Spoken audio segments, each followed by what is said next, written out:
This is Guitar Business Radio. Now, we've been hit pretty hard. We don't know what all the damage is yet, and we're not out of the woods.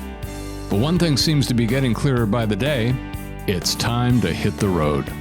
I'm Jeffrey D. Brown, so once again, let's get to it as we cover the road back to the business of guitar. Welcome to episode 80 of GBR. This is the second show of our new season, and by the way, just so you know, we're operating on kind of an asymmetrical or irregular show schedule, meaning simply that unlike our previous run, these new episodes may not show up on the same day weekly basis that we used to. I mean, it's possible that they could, but it would not be by design. But it is designed to ease the workflow of GBR with a little less pressure because, I mean, who needs more pressure these days? I don't. But I know some people seem to work better under pressure. Why is that? Seems like a logical, if not interesting question. Well, as you can imagine, to that end, I did a quick internet scan on this and found some person on Quora, whose name I really could not pronounce in 100 years, said that the pressure pushes you out of your comfort zone and creates a win or lose situation from where there is no escape. I don't know. That sounds just a bit ominous to me, but, whatever. Then there's this quote by Brian Tracy, which is, "Nobody works better under pressure. They just work faster." Kind of reminds me of working faster to get nowhere sooner. I just love that concept. In fact, I first heard it from a really good friend of mine from the trade show industry, Richard Urshick. Great trade show guy. He used to talk about exhibitors a lot and working them to capture their sales leads. And he would always say something to the effect of capturing your leads faster so you can do nothing with them sooner. Something to that effect. But it just struck me as just funny. In fact, I've actually used many variations of that concept over the years, really just for fun. Then I also saw an anonymous meme where the famous broadcaster Ron Burgundy states, "Procrastinator? No. I just wait until the last second to do my work because I'll be older and therefore wiser." That may be so, but it doesn't really give you too much time to do much of anything, does it? Truth of the matter is, I've always preferred balance in my life. I'm guessing most people do, so a little pressure now and then is fine. The only pressure here on GBR really is to do our best to produce a show with value for as many people as possible. We're only going to rush it if there's a good reason to do so. Now, my special guest today is Jamie Gale, who first appeared on GBR over 2 years ago on episode 13 in May of 2018, and then again a few months later on episode 22. That was on our recap episode of Summer NAMM, same year. And that was along with Howard Paul of Benedetto Guitars and John Moody of GHS Strings. Now, Jamie is a really interesting guy and has been intimately involved in, among other things, virtually all aspects of the boutique guitar world, which we've also covered in our organization for many years, but he goes much further and deeper. And if you're interested, I do recommend listening to those previous episodes if you haven't already to get some additional perspective.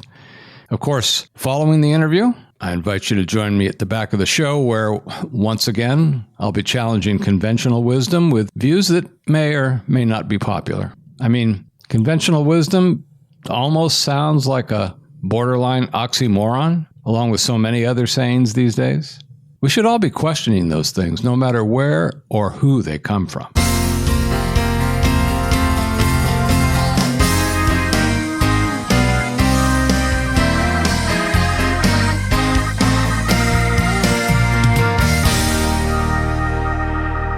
Well, those of you who have been listening to the program for some time, you may recall that we've had Jamie Gale on the show a couple of times, I think, in the past, and is just a very, very interesting guy. I consider him an industry expert, sort of a music industry veteran, even though I think he's a lot younger than me, but look, this is a guy that's been working with guitar makers and retailers, trade show organizers, component manufacturers, schools, and so many others all over the world for quite a while. And, we're really glad to have him back to talk to us today about, the road back. A lot of things have been going on. So very happy to welcome Jamie Gale back to GBR. Jamie, how are you? I'm doing great, Jeff. Thanks for having me on the show. Yeah, it's great to be back. And I'm not sure how long it's been because, these days it's always been nothing but today, tomorrow, yesterday, and that other day or whatever. So it all kind of blends together, but a lot's been going on. And, like I said in the intro, I've always been kind of fascinated with the work that you do and the things that you've done and all the different arms that you have out there connected to so many parts of the industry. And so it seemed really appropriate to have you on in one of these first episodes here of this new season to talk about where we go from here. So I guess I want to start off with, understanding that, look, the events of this year seem unprecedented. I mean, there isn't anything that we can kind of look back at it and say it's exactly the same. But tell me a little bit about, to kind of set the stage, what's happened with your business and your workflow, and so we kind of have a little bit of a grounding on that. The first big difference is travel, frankly. The week before the world sort of shut down, I was in Montreal and New York and Washington, and then I was in Lisbon and Frankfurt and Strasbourg, and I was on Lake Geneva when I finally figured out that, it's time to book a flight back home. But I was supposed to be out for 6 weeks visiting guitar makers and case manufacturers and stuff, and then head off to Japan to the Osaka Sound Messe. And so I travel a lot, and obviously I have not been for the last 90 days or so. So that's been the biggest difference for sure as far as my day-to-day life is concerned. Yeah, so you probably haven't been on an airplane in a while, huh? No, it's been a whole 90 days or so, which is unusual for me. Yeah, I can imagine. That's been the big difference. But, I continue to be in contact with guitar makers and manufacturers, the trade show organizers who, of course, have had a lot to deal with a lot of cancellations of shows all around the world and what the future looks like with that. Mm-hmm. Those have all been active conversations. And so I continue to listen and learn and try to help where I can. Tell me a little bit about where you were when this thing really hit. What was happening with you at that time? I was actually on Lake Geneva with Giulio Negrini, a guitar maker who lives right there. Yeah, doing what I normally do, live life, communicating with guitar makers and people in the music industry. And we had spent the afternoon together, him showing me around, the town, which was beautiful and historic. And this is the spot that Charlie Chaplin and Freddie Mercury went to live out their final days. It's a few minutes from the Montreux Jazz Festival. 20 minutes down the road is Montreux. Okay. It's literally the lake. I've learned this later because I actually wrote an article about it for an upcoming magazine. I didn't really know where I was until afterwards. I was looking back on it. And this is the water that the smoke was on that Deep Purple wrote about. And ironically, as I looked into it further, the smoke on the water was Frank Zappa and the Mothers of Invention. It was their gear because somebody had lit off not a firework, but from a gun, a flare gun, in their venue, and the casino burnt down with all of his guitars and drums and everything. And that's the smoke that was on the water they were writing about. And I was in a very historic place, but frankly, I had no idea. I was just visiting. I was just visiting Giulio, and so it was. That's what my life typically looks like from spot to spot, and I don't really know where I am until afterwards. And, yeah. So, did you get stuck there at all? There was all of that happened fairly quickly, and some people had to try to get out and get back home, that sort of thing. What was that like for you? Well, thankfully, I have a great support team, and And I sent a message from dinner that night saying, all right, it looks like things are actually shutting down because the restaurant brought us a few rounds of free drink and then a free dessert. And we said, what's all this about? And they said, oh, well, we've just been ordered closed like all restaurants in Switzerland for the next 30 days. And that's when it became very real to me, is that things were actually really shutting down. And I sent my wife, who handles all of my bookings and such, a message and said, get me a flight home. And 2 days later, I flew out of Basel. There were still lots of flights moving because all the governments were trying to get their people back home. I'm Canadian. The Canadian government had issued a statement requesting that all Canadians come home so that they can be cared for, on sort of homeland, if you will. So you've been back ever since, and we've seen a lot of things going a little nuts. I mean, that's a broad statement, but what kind of tell me a little bit about the changes that you have seen over the last 3 months. And this is kind of a broad statement, a broad question, but you can fill in the blanks a little bit with respect to what you've been doing differently and some of the things that have really changed dramatically for you.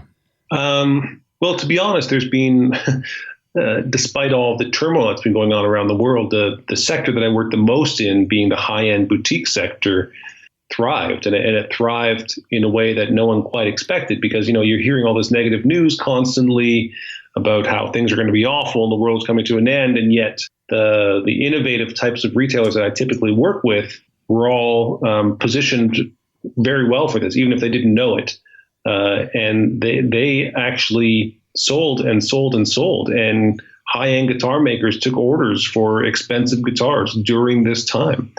And I knew retailers who didn't have their stores open, but their online businesses could stay open, and they were having trouble getting enough warehouse staff to keep up with demand. And so that's been fascinating to sort of watch. And, romantically, as our industry is about the arts, we looked at it and said, oh, wow, look at this. Everyone's going home and they're playing guitar. And they're remembering what they love about it, and they're buying new recording equipment and guitars and amplifiers and strings. And, I work with some of the biggest string manufacturers, and they were saying that even in China, sales were actually up 26% over projections during the time that COVID was a big problem there and everything was shut down. So in terms of the market itself, or the consumer, you would say that, especially in the high-end instruments, that the people that are buying these instruments were not financially impaired in any way. They were certainly in a position to be able to do that, and whether they had to stay home or not do things, this would be a good time to buy another instrument, or that type of thing. Was that your sense of what's happening on that part of the consumer side in the high end there? Yeah, and I think it's important to define what high end is. I really mean luxury brands. So these and luxury is, well, as unpopular as this statement might be, luxury is defined by the unnecessary. And so we're talking about unnecessarily luxurious instruments that sell for really high dollar. And those instruments, whom I work a lot with, because people are buying them because they feel there's a purpose behind it, a story behind it. They have rare materials or items, or they're built by master craftspeople and they value those things. The same people who invest in, fine automobiles and the art world, they're buying it because there's a deeper meaning behind it, not for its strict utility. Those people thrived during this time. And I remember the crash that happened in 2008 when the world economy crashed. That actually in 2008 or 9, I started to see for the first time a number of luxury brands in North America. Like when things were the worst in the economy is when Maserati and Aston Martin, Bentley, I started to see these things on streets in the big cities in North America for the first time. Because, well, frankly, the people who control the money and are really good at making money know how to move it around, and they don't leave themselves so exposed in the first place. And a lot of them start to look for new opportunities to invest, and they're making more money, not less money. And this situation is a little different, obviously.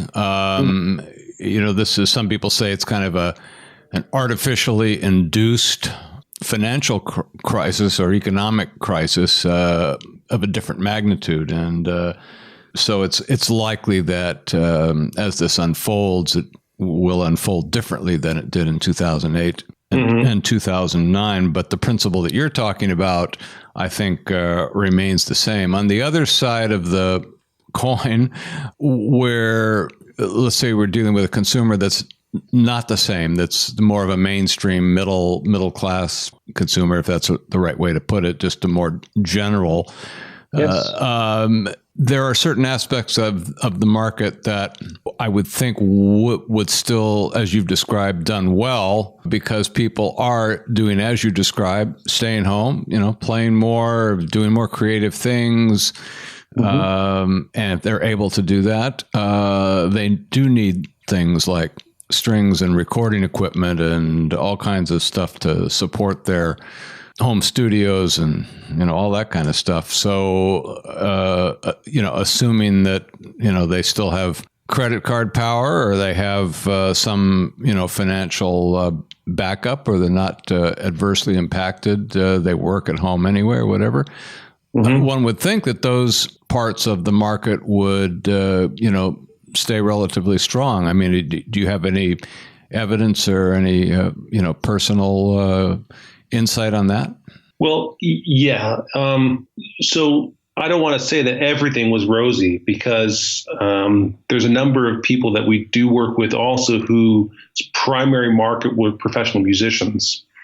And the professional musicians have been hit very hard during this time. All of their gigs have been canceled. Right. Even the big touring guys. I spoke with one of the executives at one of the main pickup companies in the marketplace who said they've been flooded with artist requests and big name artists who have been contacting them because their tours where they make six figures every year were canceled. Yeah. And they're sitting at home and they're saying, hey, maybe it's time to promote my name and brand with a new pickup endorsement or something of the sort. And they've had so many of these people contacting them that they actually can't. They can't deal with it, actually. But let me ask you about that because I've worked with companies that have their own artist relations programs and still do. That's probably a two-sided coin. Getting back to the coin metaphor. Is it a good thing for manufacturers and brands to have that additional interest in artists wanting to be connected with them? Does that give them an opportunity to build their roster on that end? Obviously, they can only maybe take so many, but I would imagine it probably works both ways. What do you think? Well, I mean, certainly. I get this question a lot, actually, from small-scale guitar manufacturers about the endorsement question and whether they should have endorsements, whether they should invest with a musician or not, because there's some real obvious examples of guitar superstars which made a lot of sales for guitar companies or even put them on the map. But those are extremely rare. And in recent memory, I can think of exactly one guitar maker out of the hundreds that I work with whose business has been changed substantially because of an artist playing their guitars. And so, I mean, when it works, it's great. But is it a viable business model that should be pursued? Frankly, I don't think so. It has a lot more to do with luck than it has to do with something that you can make happen. Right. Because the success of the artists has a lot more to do with luck than it has to do with anything you can create. So let's talk a little bit about the direction things are moving. We're trying to sort of come back out of this thing now. You got all this stuff about economy reopening and whatnot. My sense is that a large portion of it was never really shut down. I think that I don't like to get too political on the show, and especially not in a partisan way. But I'm always interested to sort of separate the hype and the media news and that sort of thing from reality and understand the differences between the two. And can you give me a sense from what you've seen in terms of how things have been moving along during this pandemic and all the other things that are going on, do you have a sense that the news and the media have kind of painted a picture that is not exactly what it is in reality? And that's a broad question, and I mean to pin you down on that, but it's a sincere one, and I'm interested. Well, just to qualify who you're asking on this, I pay very, very little attention to media outlets as far as the news is concerned. And that's probably a good thing, by the way. And I wish I could say I was the same, but Yeah, my mother calls me when there's a tornado warning. 2 hours from where I live. So you're blessed. You're blessed in that regard. Hey, she's a wonderful mother. She cares about me deeply. But man, those weather network Stormwatch, can really hype things up and scare some. Yeah, and headlines don't always match the story either. I get feeds on my phone. I'm a little bit of a news hound, and I get regular feeds of stuff all the time, and I see these headlines, and it seems to be more extreme, has gotten more extreme, where the headline is, it's designed to get clicks, and you go and read the story, and it's just not the same, and the headline refers to something, down in the 17th paragraph or whatever. But I guess the point that I'm trying to get to is just understanding underneath the surface of things, especially in this broad industry that we're involved in. If things have continued to move forward regardless of the tornado that's been on the horizon for some time. What do you think? Well, they have in some places, and they haven't in others. And the issue is right now is that we have the disparity that happens from one part of the process to the next, and there's a lag that's happening there, and some of those problems have not yet become commonplace. And so some people were able to manufacture through the process. I've heard some really incredible stories of caring company owners who, when the company was running low, reached into their personal bank accounts that they don't have to do to make sure that all their employees got paid. I've seen other manufacturers. I can tell you, I got permission to share this. Actually, I sent a message to him before our interview and asked. But TKL, their CEO, Tom Doherty, within the first couple of days when he saw this coming, he got his factory declared an essential service by finding a open source, high quality, legitimate medical mask, because they work with materials every day. Mm-hmm. They thought, okay, if cases are going to freeze, if that's the case, then let's be ready for something else. And he figured out how to wipe down his place and meet the medical standards. And within a very short period of time, they had secured some very substantial medical mask contracts so that he could keep his people employed. Because, he's been open for decades, and a lot of employees have been there for decades. They have very specific skills. You can't just replace these people. And way too many companies are very quick to furlough everyone, to lay them off. Oh, we'll get new people if we need to at the end. And you really learn a lot about a company during this time. And I was really happy to hear how many of the people that we work with were able to find solutions to take care of their people. Did they? Do you know if they switched exclusively to masks, or were they doing that as part of their regular process, which allowed them to continue to make their regular line of products? I probably can't. I probably can't say for sure exactly what that was, but they managed to do that. I know that. I know this is Guitar Business Radio, but D'Addario also owns Evan Drumheads, mm-hmm. And they were able to figure out a design to take the material they use for the drumheads and turn it into medical face shields, and started providing face shields to the frontline workers that you could actually see through. Yes, you can actually see through, really useful items. I don't think D'Addario does anything sort of half-assed, to be honest. And so when they do something like that, they're really good at finding solutions. Yeah. And, frankly, I've been speaking with a few of their executives, leaders there, who were talking about going through this sort of tough time and what a great team, that they feel honored to be part of a great team like that. And that's really it, whereas I've also had other conversations where, we have a culture within the corporate world that uses layoffs to balance the books and, takes care of profitability at the expense of all other things. And especially during a very difficult time, I think this tends to be the knee-jerk reaction. Everybody, tends to sort of want to take care of number one, take care of themselves. And although that seems to be the natural reaction, often it leaves you blind to what else that happens. We are community people and we're in an industry. If we're in the guitar industry, as is the topic here, there is no such thing as a self-sufficient business. No business is an island.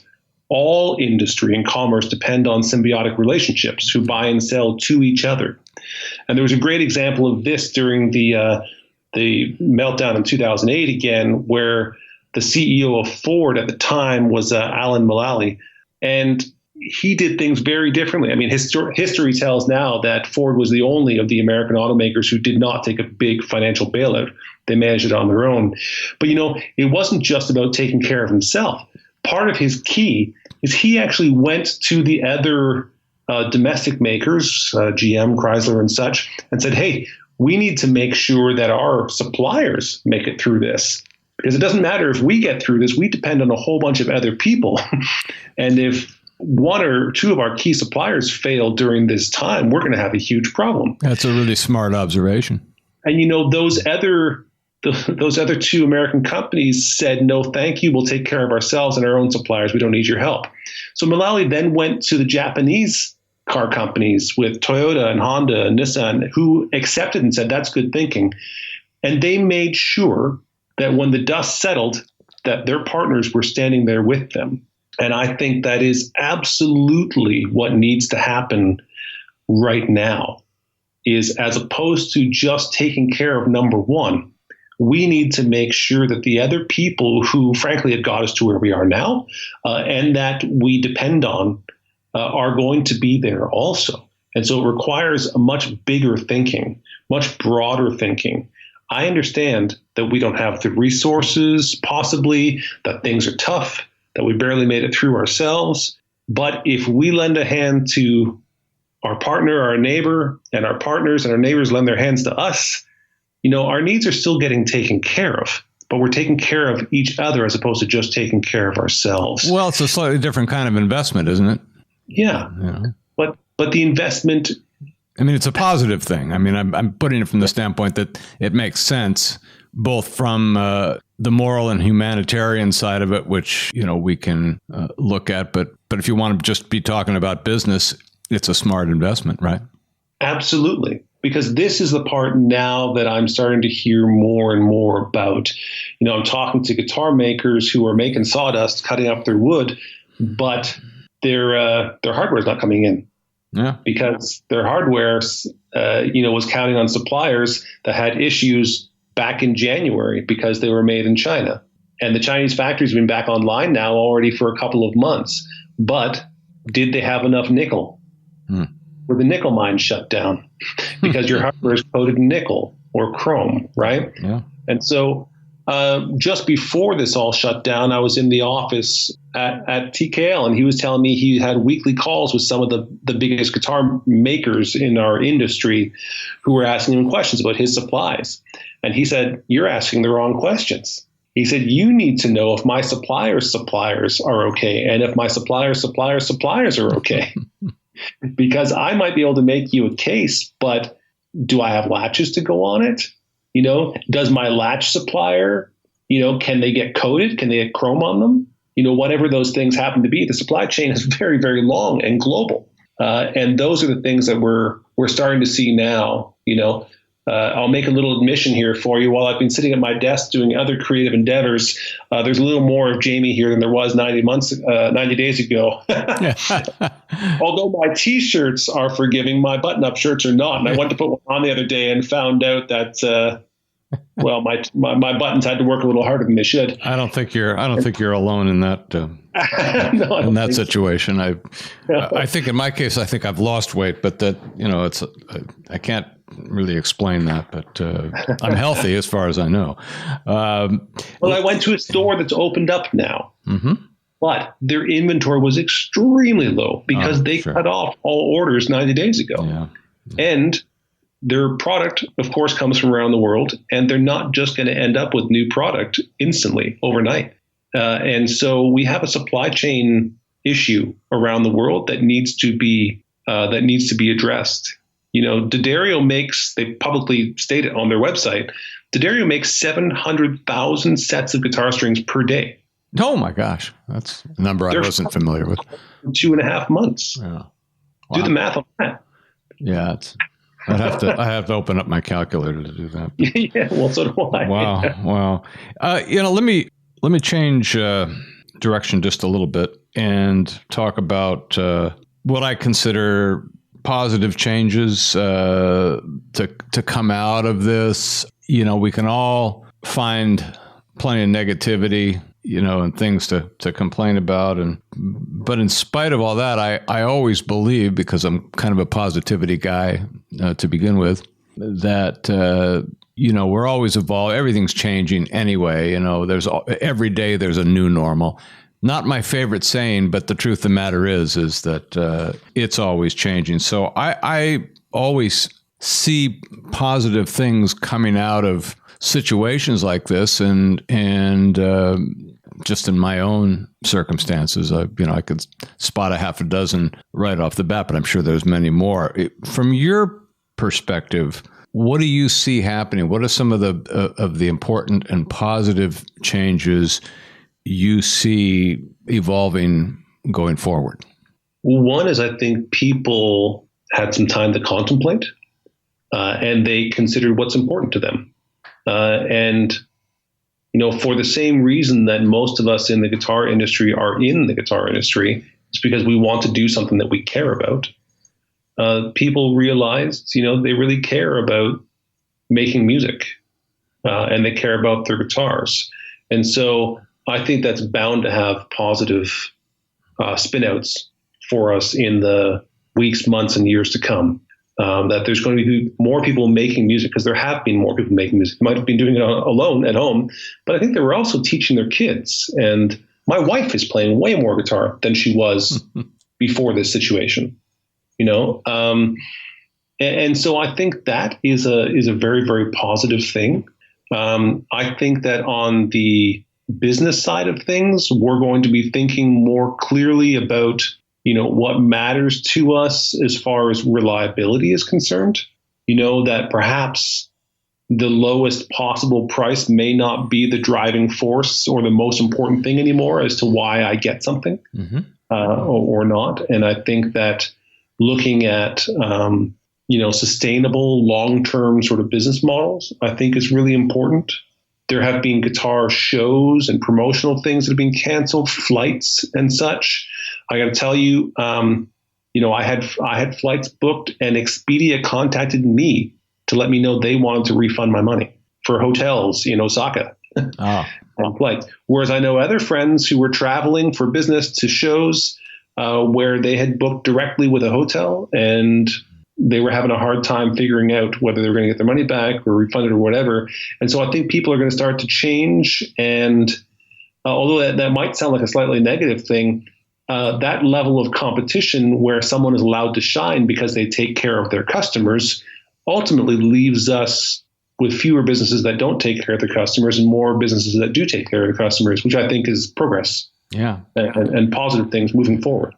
Well, and you kind of touched on something that I wanted to interject on. I probably was going to get to it anyway, but I want to talk a little bit about shows, trade shows, and those kinds of things, because obviously it's been a huge impact there. I mean, everything has been canceled. I guess in our look forward, I'm kind of wondering what this looks like. I've been hearing a lot of businesses saying, you know what, I think I'm gonna, I don't know what's going to happen with Winter NAMM, but I think I'm not going.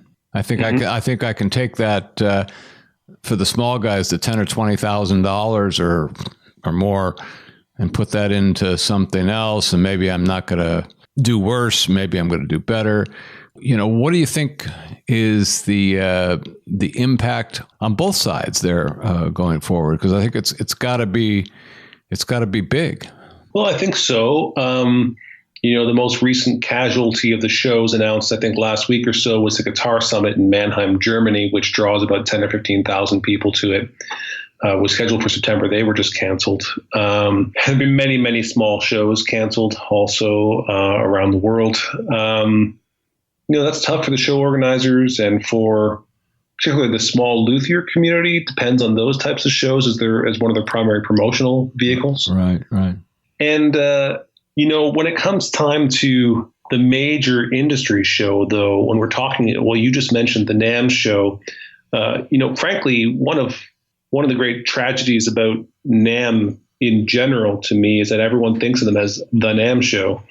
But NAMM's the organization who puts on the NAMM show, but they're actually a not-for-profit organization whose sole mandate is to take care of the musical instrument makers industry. Yeah, I think those are two discussions. I mean, and I agree with you. I agree with you. I think that there's no reason to believe that NAMM has any long-term issues, but in terms of these shows, I mean, I spent many years involved in the trade show world, along with magazines and stuff like that. So I remember back after 9/11 and the 2008, 2009, those industries, it took a long time for them to come back, but they did, albeit in some different ways. So, That's not the point that I was going for there. The point that I was going for is that, in contrast with the other large shows in the world,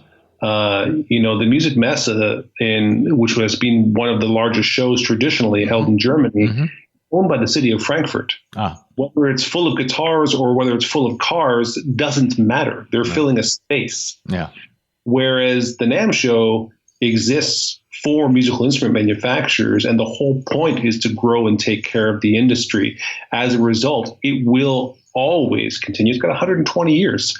I looked this up recently because, again, I like to look at facts and not just sort of listen to hearsay. I challenge everything.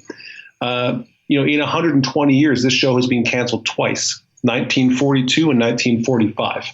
In 42, for obvious reasons, it's when America joined the war. Well, December of 41, but really that's 42 as far as the show is concerned. And then in 1945, again, when the war was sort of winding down, if you will. Right. But in the two in between years, they still functioned, actually. They still held a show. They focused on military band instruments and such. But the point is they still found solutions. And so if you're just, trying to figure out numbers and such, in 120 years with two cancellations I think that, the odds are super in their favor for making it happen. But, forget that for a second. It goes back to what I was talking about a few moments ago, where if you want a healthy business, you need to be part of a healthy industry. And it's not just about what sales you're going to get at the show. It's about connecting with your other suppliers. It's about connecting with your comrades and sharing information, especially in the tough times, is when we need to get together and talk about stuff, share solutions, and we need to make business and business partnerships. And frankly, I don't know which ones, there are some casualties here. Sure. And you may be very in need of meeting some new people. You may not realize it yet because the dust hasn't settled. But, if you tell me, well, let's say something really, like a really low number, let's say like 40% of the people didn't come to the NAMM show. There were 115,000 people there last year. It's still a big event. 69,000 people. I mean, you tell me there's 69,000 musical instrument enthusiasts gathering anywhere in the world, I'm going to be there. Yeah. I can't see how I wouldn't do business by going to that gathering. No, I think that makes sense.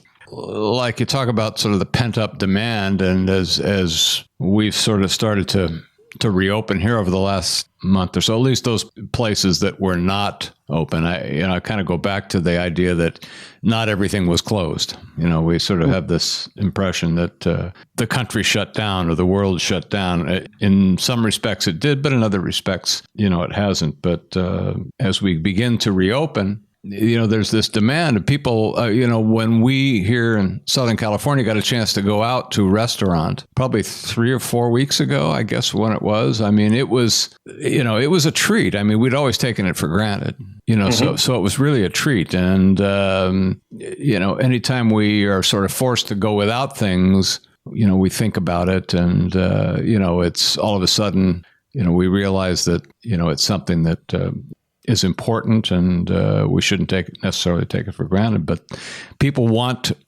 to get back, and so it very well could be that attendance and things like that would be, as long as people feel safe and they're not living in sort of a fear and panic mode. And I don't blame many of them, but they'll be back, don't you think? Mm-hmm. I think so. I'm actually getting emails from guitar collectors and buyers. I don't sell guitars directly to anyone, but I'm still offer advice and still we chat about it. I just had a call from a guy in New York who's like, "Hey, we're finally opening up again. Things are looking like they're returning to normal, but a lot of shows are being canceled. Where can I go buy guitars?" He's on Wall Street in New York, and New York City is one of the areas that was hit the worst. And he's jonesing to get out to a guitar show. Yeah, well, I think that's really a positive sign, and that it kind of leads me to a question I have, and I've sort of raised the point about all this sort of level of negativity that's out there. We always have the choice to buy into it or not, but I guess I wanted to ask you what you think we have to do to rise above that. It's a broad question, so you can approach it any way you want, but how do we move into the positivity side of things from your standpoint? Go help your friends. I'm serious. Mm-hmm. The negative side is typically when we're a little too self-involved. I don't mean selfish. I just mean it's shocking what happens. Anybody who's ever taken the time to go and volunteer some time at a soup kitchen on the street or go help a neighbor or whatever it happens to be will always tell you that is extremely rewarding. And if I'm taking care of you and you're taking care of someone else and someone else is taking care of me, all of our needs are being taken care of, but we're not focused on ourselves. And we all move forward together. And frankly, I think that's always a solution. We are better together.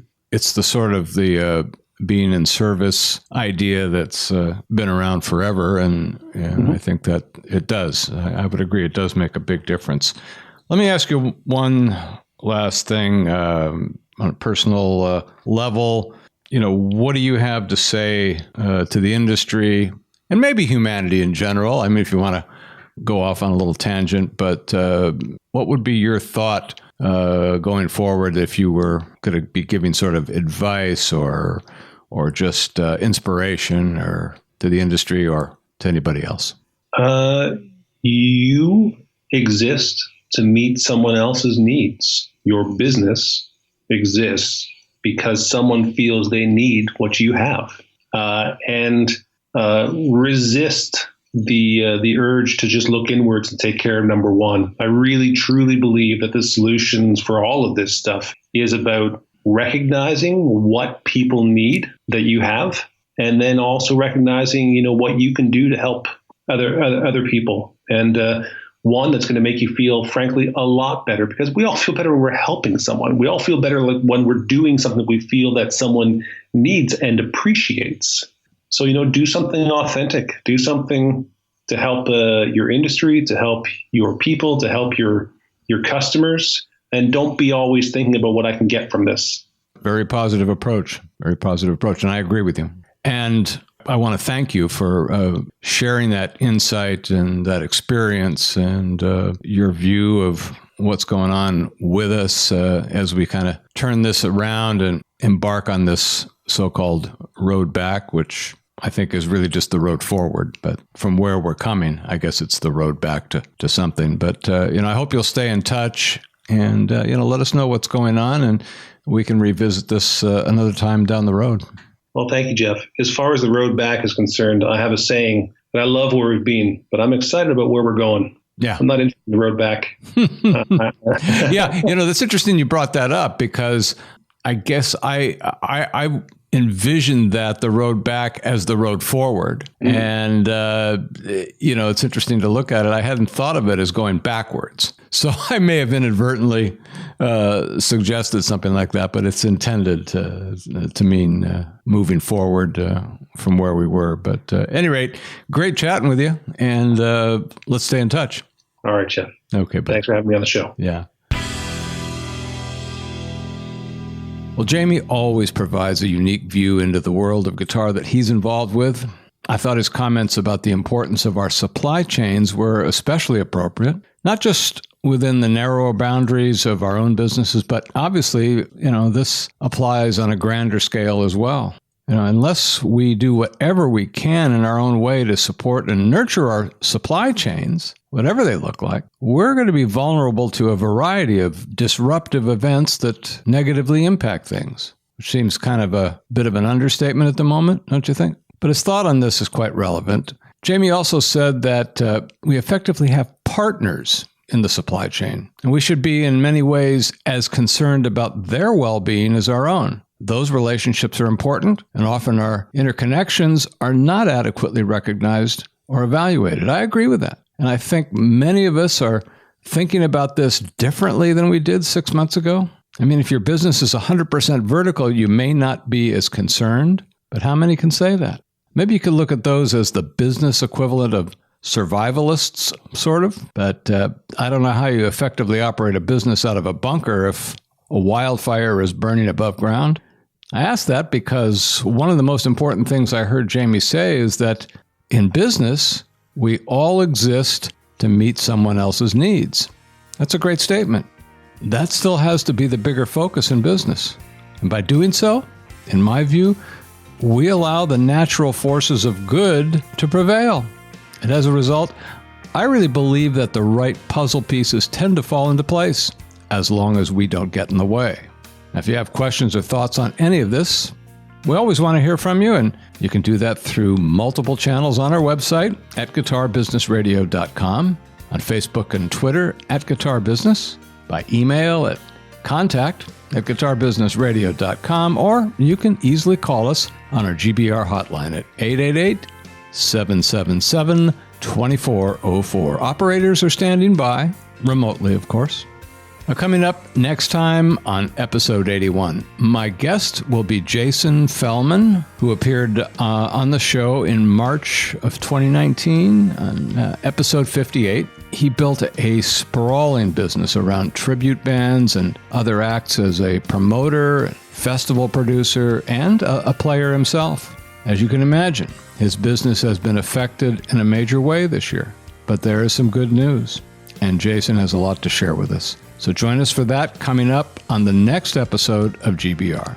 So that's about it for this show as we continue to navigate our way through a barrage of bad news, good news, questionable news, fake news, and mountains of data, skewed or otherwise. It's more important than ever that each one of us slow down or stop what we're doing to evaluate what's happening and cultivate our own original thoughts based on principle.